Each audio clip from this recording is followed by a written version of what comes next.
Hello everyone, welcome to another video called Infantry. This again by Super History, Infantry Weapons of World War I on WWE.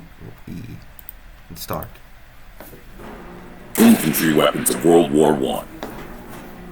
The First World War saw many varied weapons used by soldiers. Let's look at what was manufactured and being used. This was like, even bolt action rifles are older than assault rifles or battle rifles or whatever you call it.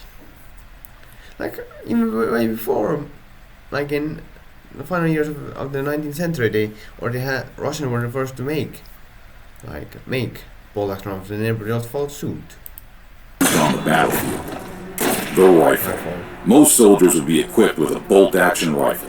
Rounds were fired individually, with the bolt being opened and closed after each shot. The rifle was reloaded by loading a clip into the magazine, and they had to be cleaned regularly because the dirt in the trenches could jam the firing mechanism. Hell yeah. The rifles most commonly used by the Allied powers were the short magazine Lee Enfield Mark III for Britain and the Commonwealth, the Lebel and Berthier 8mm for France, the Monleasher Carcano M1891 6.5mm for Italy, the Mosin Nagant M1890.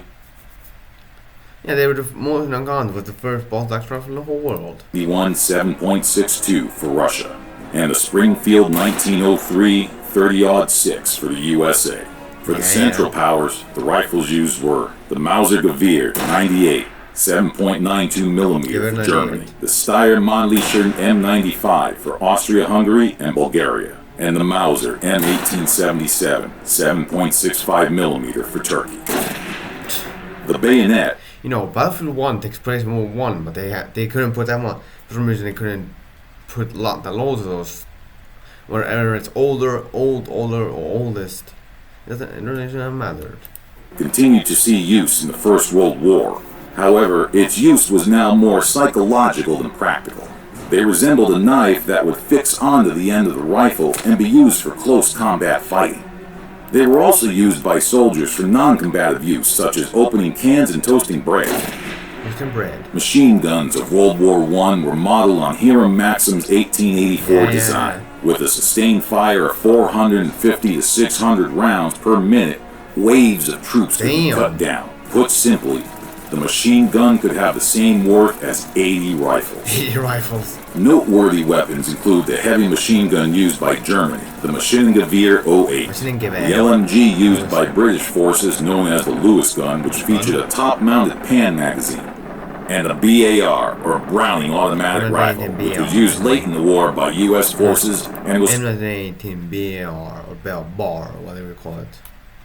BAR means power automatic rifle, and it's M19 is finished. Quicker to reload than the Lewis or French shotgun. The submachine guns, such as the German MP-18, were used in the last parts of the war. MP-18. The submachine gun was developed during the war as an effective portable firepower solution. It proved effective in close combat trench fighting by German stormtroopers. Hell yeah.